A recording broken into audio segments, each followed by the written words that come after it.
So now that we have our static file set up, as well as our new product admin or product image model, we are finally able to run through making some actual products and showing these products on our homepage. So let's actually try that out now.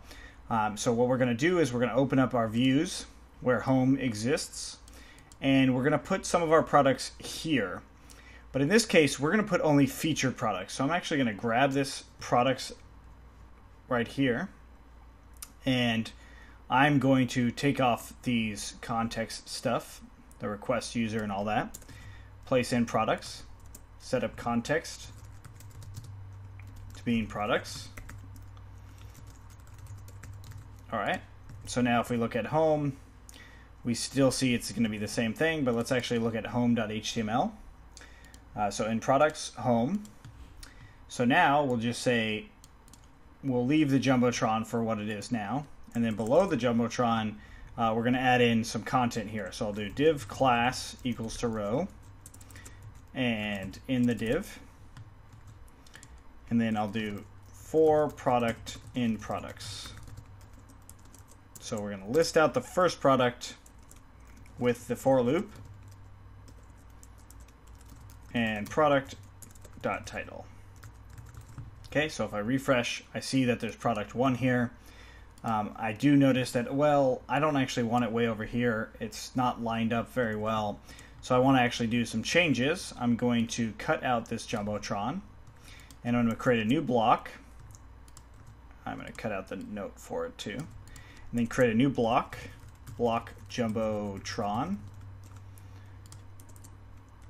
In block, paste it in there, and then in our base file I'll add the block Jumbotron above the container, so block Jumbotron in block. So now if we look at it, it goes full length. So if we add another container for it, we'll do div class equals to container. There we go. So now it has its own container, and whenever we want to actually put in the Jumbotron, that's how we'll do it. But in fact, I would make it a little bit better and use the Jumbotron to be in the container when we actually use the Jumbotron, because we don't need that container code there if the Jumbotron is not being used. Right, so if this Jumbotron, if we don't want anything in it, we don't want to actually have it show up. So now if we look at products like what we had before, or all, or sorry, products, we go to products, we see that it's actually pulling it in, where now we go back to our home page, still pulling off on the side a little bit. So back in here, we see that we have our div class of row, and then if I do div class equals to column small 12, it will bring everything in. So I save it, and it brings it in a little bit, and it's actually lined up with the top of it right there. So it's actually in line with the logo. So we can change the Jumbotron later to actually fix that. So for now, I'll keep Jumbotron out and do Jumbotron 2, just so we can see the product is now lined up with that. And that's what we want. So this is a good time to actually talk about Bootstrap a little bit. We are going to jump into Bootstrap, so getbootstrap.com, and if we look into getting started, what we want to look at, go into CSS. We want to look at how the grid system works. So go ahead and go to getbootstrap.com/CSS, and you want to look at this grid system. But I'm going to try my best to explain it in a way that you'll actually understand it, and it's by looking at the grid system as columns. Okay, so each row, so if you have a div of row, so this right here, within that row it has 12 columns. It's built to have 12. And that's because we can change the amount of columns that it will span. So like this column, this one right here, this div only spans 1 column. This only spans 1 column, whereas this one spans 8 columns. Right, so it's indicated by that last number as far as how far it will span. Right, so if this one says 6 at the end of it, that means it's going to be half of the row And then same with this one, it says 6 is going to be half, where 4 will be a third of it, as we see by these 3 columns here. Right, so and then the middle number, or the MD, is going to be based off of the size that it's going to be working in. Right, so if the browser is large or it's big, then it's definitely going to look like this. But if the browser is really small, like if I keep changing the size of the browser, then it actually changes, right? So this is a medium, or this is a small size browser now. So like it's around the size of a tablet. So it actually changes the column to be full, right? So if I keep going even smaller, it's going to stay, and this is what's called responsive. It's actually changing in size to the size of the browser. It's kind of hard to see with how those columns are set up right now, but it's very nice because then we can work with it on different sizes too. So if we want it to be small and change, then it will change. Now that's really basic stuff. It's kind of confusing at first, so it gets a little bit easier as you start to work with it. So what I did was I did column small 12. So this entire row here is 12 long, or it's 12. It spans 12 wide, so it's 12 columns wide. So if I did it as 1, it's 1, and it's hard to see with just products, so we actually will need to add some stuff in there. So let's actually make it into being, I'm going to do it 4, and I'm going to put it inside of the for loop. Okay, so now I'm putting it inside of the for loop, and the same result still happens. So what I have to do is actually add some more products. So I'm going to go into the terminal. I'm going to cancel out the server and do python manage.py shell. And I'm going to import the product model and just make some new ones so we can just have quite a few actually loaded in here so we can actually see kind of how this breaks down. So from products.models, import product, and then I'll do product.objects.create title equals to product, slug equals to slug, and price equals to $19.99. Alright, so it created it, and I'm going to create a few more just by pressing up and enter. We've already done this before, but it's nice to see it in action again, just so we can put in some test data. And now I'm going to exit out of here and run the server again. Alright, so if I refresh in here, now we start to see the products and how it's actually coming together as far as how we have the column set up. Right, so now since it's in this for loop, it's creating a new div class every single time. So if I took it out of the for loop like this, then they're going to be all right next to each other, right? And that makes sense. And notice it's only 4 wide, right? So it's only 4 columns wide, where if I made it 12, it's just going to be a nice long list of the product titles, like that, right? And that hopefully that makes sense. That's kind of how the for loop's going to work. If not, just play around with it and just try it out on your own. I'm going to move it back in here, and I'm going to keep the column as 12 and do a refresh. And notice it's now all basically a fresh new row each time. But it's not actually a row. It's still all contained in the element of row. Right? So that row container right there, if I close that down, it actually closes all of them. Where 12, it's taking up that entire span. So what it does is it pushes the next span down a row. And then that one takes over 12, so it pushes the next one down a row. All right, so why don't we kind of play around with this a little bit, and instead of having column small 12 each time, let's actually change it to where it cycles through a couple. So what I'm doing here is I'm adding what's called a cycle, and cycle allows it to change based on the iteration. So we'll see this in just a second. I'll explain it more. So small 4, and then column small 8, and then in the cycle. And then if we do a refresh in here, we see that 1 takes up 12, and then the next 2, 1 takes up 4, and then this takes up 8. All right, so what's happening with cycle? So when you go through a for loop, if you run something called cycle, it's going to use what's ever in that cycle. Right, so if I use this cycle again, and I'll say like first of loop ing cycle, and then I copy that and say second of looping cycle, second of, and then I go into this last one and say third, and I go back into Chrome and refresh. I see that it says first of looping cycle product 1, second of looping cycle product, third of looping cycle product.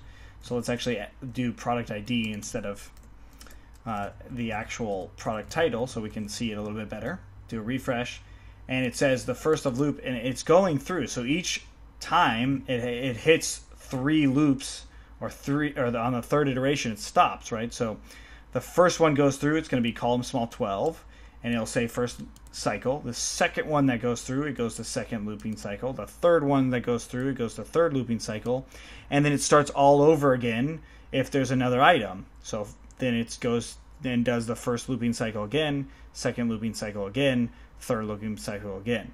So this can make it a little bit smart for us.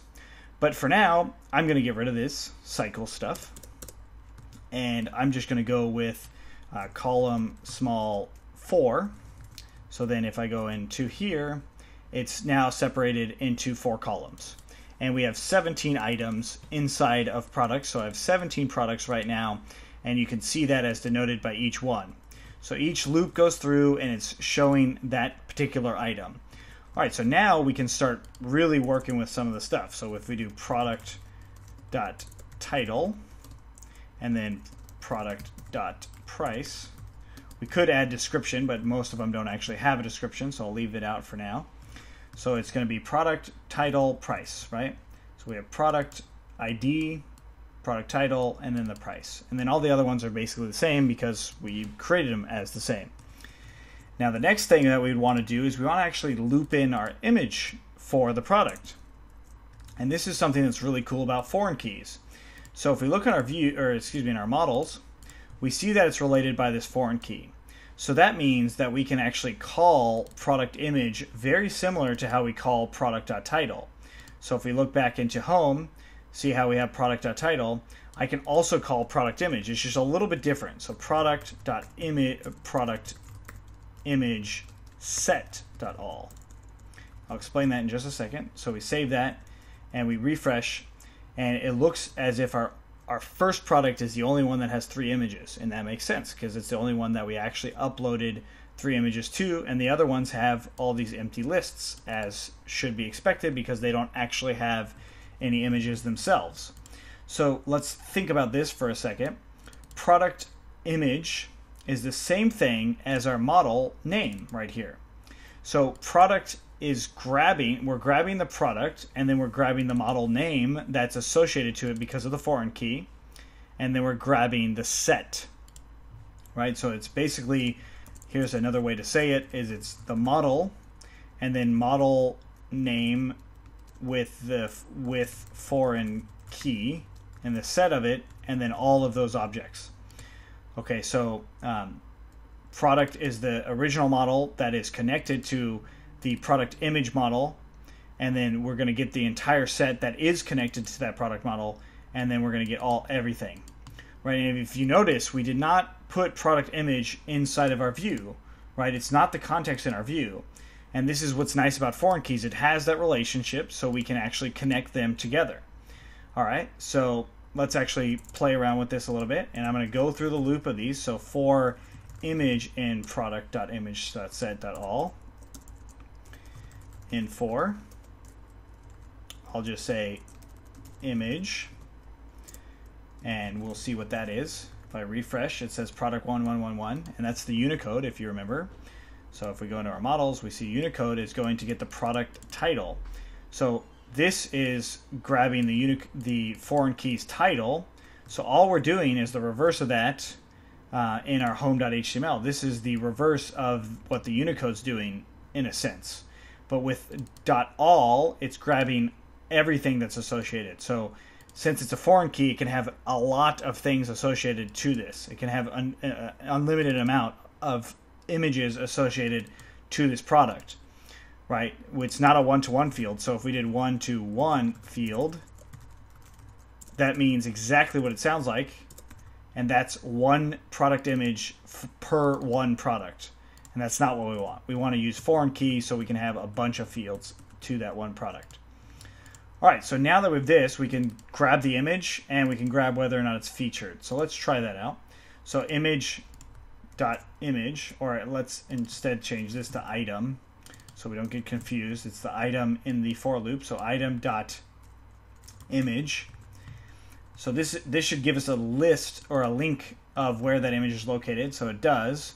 It gives us where it's actually been uploaded to.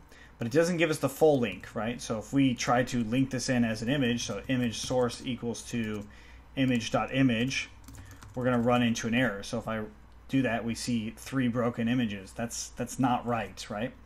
So what we have to use is media root, just like that, refresh. But it's actually not loading it in. So that is because if we look into our media, go in here and grab it, we still see that media root is not actually showing up. So let's try media URL and refresh. Now it's actually coming through. And it's showing the image. Unfortunately, this image is text, but it's actually coming through. So media root doesn't work, but media URL will actually grab the media URL, which is in our settings that we set up. It's grabbing this right here. So it's pulling in that media, and we're now able to see those pictures actually coming through. And then we can also see if the item itself is featured. So item.featured, and it's going to say false, false, and false. So all around, false all around. Okay, so let's actually change one to being featured, and we'll say if item.featured, and if. Okay. I'm actually going to grab a better image. I'm going to search for a beach, and I'm going to just drag this beach onto my desktop. It's probably going to be kind of small, but that's okay. Go to admin, log in to our admin, product images. We're going to add a new image. I'm going to add it to this is a product image and search. Save it. All right, so we just added a new image, and I want to do featured, save it, and then we can come in here and look, and now it shows just the featured image, right? So if item's the featured, then it's just showing the featured image, which is exactly what we wanted to do. So if I put it above everything, it's now above that, and we can start playing around with it where these images would be on all of our products, so we can see a bunch of different products and see how those images are actually going to come through. But before we finish this video, I'm actually going to delete a bunch of the products because we don't need that many, and we also are going to have to work with quite a few, or just a few, so we can get the idea. Alright, so I will delete all of these products, and there we go. Deleted. So now it's a little bit more manageable of how to work with it. Something you should note right away is, hey, how come this is coming up, right? It should be below it, right? So if we look inside of our inspect element, we see that we have this row. We have a column 4 here, but it's kind of big in comparison to the other ones because of that image, right? It's a little bit taller. So how do we bring this image actually down? And that has to do with cycle. So just like what we saw before, this time I'm going to do cycle, and I'm going to add 3 of them. And the reason it's 3 is because we're using 4 here, and remember it takes up 12 columns, so there's going to be 3 of them, 3 iterations of them. So at the end of the 3rd one, that's why this cycle is way down here, I want to close off this and close off the row and create a new row and a new one of these. So we'll see what that does in just a second. So I'm going to close off the div, close off the row, so that closes off this one, this closes off that one, and we're going to create a new row, class, or div class equals to single quote row, in single quote, and then div class equals to column small 4. All right. So all this is doing is on the very third like iteration, so the very 3rd time in the loop, at the very end of it, It's going to close off that row, and it's going to close off that div, and it's going to create a brand new row and a brand new div because we need to separate the rows out. So I save it, go in here and refresh, and now it actually jumps down to the bottom. It's still not perfect, right? So if we scroll down a little bit, we will see that, hey, it's down here, but it's way off to the side. It's not actually in where we need it to be, and that's because of this. I actually made a mistake, and I should not have that column right there because we have that div right here. So I'm actually going to cut that, paste that up one, and so now it's definitely at the end of that for loop. And what this means is I can actually remove that div and do a refresh, and there we go. And it looks like we actually don't need that either. All we needed to do was get rid of that row, and there we go. And the reason we didn't need this stuff, so let's think through it again, is once it ends the loop, it's going to go back to the top of the loop. It's not going to go to the row. So what I did was just at the end of this div class, I finished off the div row, and then I created a new div row, and then it already made a new column small for us. So there's that. That's kind of how that's going to work. And if we wanted to separate it a little bit, we could do break, and then also HR, so line, and then there we go. So now it's actually separating out to each row. And if we had all 17 or whatever like we did before, it would show all of those. Now if we wanted to change this to being 4 across, we would change this to 3, and then we'd have to add a new cycle in. So just an empty string of cycle, and then refresh, and now it's coming in here, and we notice that line is down there at the bottom. If I didn't have that, it would still be at the bottom because of us closing it off right there. So that's that. All right, well, we're going to be doing more with this stuff, so just keep that in mind. If it's a little confusing now, that's okay. Just try and practice it, check the reference code, do all those things. Otherwise, we will see you in the next one.